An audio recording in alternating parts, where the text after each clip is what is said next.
members, this is still 803 right here on S3. Today, we are celebrating Women's Day. It is Women's Day across the whole of South Africa. We are celebrating strong, powerful, and extraordinary women. And speaking of a strong, powerful, and extraordinary woman, we are joined by reigning Miss South Africa, Shudufhadzo Musida.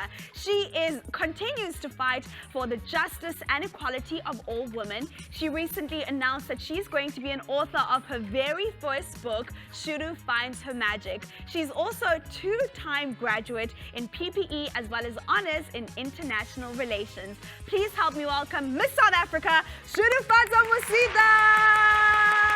Hi, Shudu. Hi, how are you? I'm very well. Thank you so much for joining us today. I think you are the perfect person to have on the show today.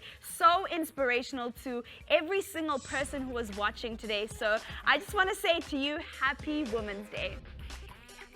Thank you so much. Happy Women's Day to you too. Thank you so, so much. Now, of course, you recently announced to us that you are going to be an author. First of all, congratulations for that. The book's name is Shudu Finds Her Magic. Why was it so important to you to write a book for children specifically about bullying and in 6 different languages? It was quite important for me to write a book for children specifically because I was having a conversation with a psychologist friend of mine, and we spoke about how kids go through mental health struggles too. They just don't have a name for it. So if I could write a book that could familiarize them with mental health, so they know that it's okay to not be okay. They know that they can speak. They need to speak to people when they're not feeling okay. Be it a teacher, be it a mother, be it someone in your community. I just wanted to equip them with the skills to be able to do that, to know that there's always another side, like there's always a beautiful side where you overcome all of your struggles. And I think the reason why we wanted it in six different languages is because we wanted it to be accessible to everyone. I come from a village where when I moved to Mpumalanga, I couldn't speak English, so I want someone in my village to be able to read it, to be able to understand it, because it's in those areas where they don't even understand mental health, where it's still a taboo. And it needs to be addressed. I like that you said there that it's important for us to speak up. We're often very nervous to speak up. So thank you so much for being a voice to the voiceless. And you've been advocating for mental health. Can you tell us about why it was so important to you to be an advocate for that, to be a voice for mental health, specifically in your reign as Miss South Africa? I think especially now during COVID-19, you find that there are a lot of conversations about mental health that are not being had. A lot of people are struggling, and we lived through level 5 lockdown, where it was constant anxiety and constantly seeing RIPs on the socials. So it was quite important for me to bring the conversation to the forefront and tell the world that, hey, it's okay to not be okay.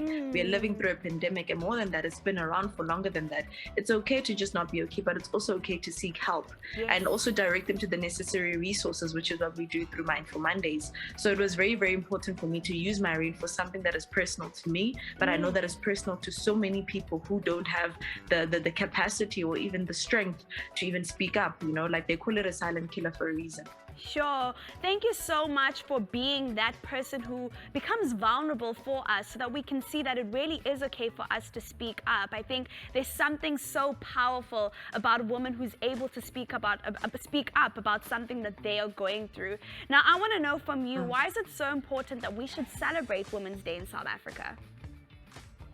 I think it's important because for the longest time, women are not given the flowers that they deserve. We are still trying to achieve generation equality, gender equality, and women, every single time when a woman succeeds, it's always in comparison or at a what do you call this, in comparison to a man. But I think women are such amazing people, amazing creatures. Like they are, I feel like they are the life of this earth, and I believe that we need more female leaders and more women to take up their space, to create their own seat at the table, to inspire the next generation to know that, listen, I can do it too. Just as I've done it, also you can also do it. So I think celebrating Women's Day is celebrating women in all their glory, in all their goodness, in all their beauty, without that male counterpart comparison. It's their day, and I feel like it should be done on every single day in order to achieve gender equality. And you know what I've recently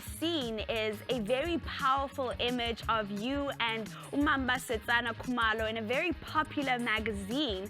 I saw it and I was literally smiling so much. It's come out at the perfect time. It's Women's Day. We're celebrating women, and to have two powerful women in the same image is so inspirational for young women. Why was it so important to have, you know, two representations of powerful women in one image? I was very honored to be standing next to Mama Sana Khumalo, because when I entered, when they asked me who my inspirations were, I named her, I named Mampegisu Khumalo, and those are the two Miss South Africas, and Zozibini Tunzi, those are the two Miss South Africa, those are the three Miss South Africas that made me feel like I can do it. Yes. You know, we've had so many beautiful Miss South Africas, but then their messaging resonated with me, based on where I come from. Like, I have conversations with Mampegi Sue, and I still can't believe that I get access to that. Wow. But to be asked to be on the same cover as someone that I've looked up to, Miss South Africa 1994 by Sana Khumalo, a powerhouse. She's taken the Miss South Africa platform and made it bigger than what it could ever be. She's one of the most powerful people, and she's one of the most wonderful women that I've ever come across. So to do that with her, someone that I look up to, someone that I can talk to, someone that I look up to as a mentor as well, it was absolutely amazing. And it was a moment of representation as well, to see what has been and what could be as well, you know. That is absolutely right. Shudu, you really are a representation of a powerful woman. Congratulations to you. You've just recently received your second degree while still being Miss South Africa, while still doing Mindful Mondays, the Mindful Movement, and of course, while still writing your book. So thank you so much for being an inspiration to us. Once again, happy Women's Day, and thank you for joining us. Bye.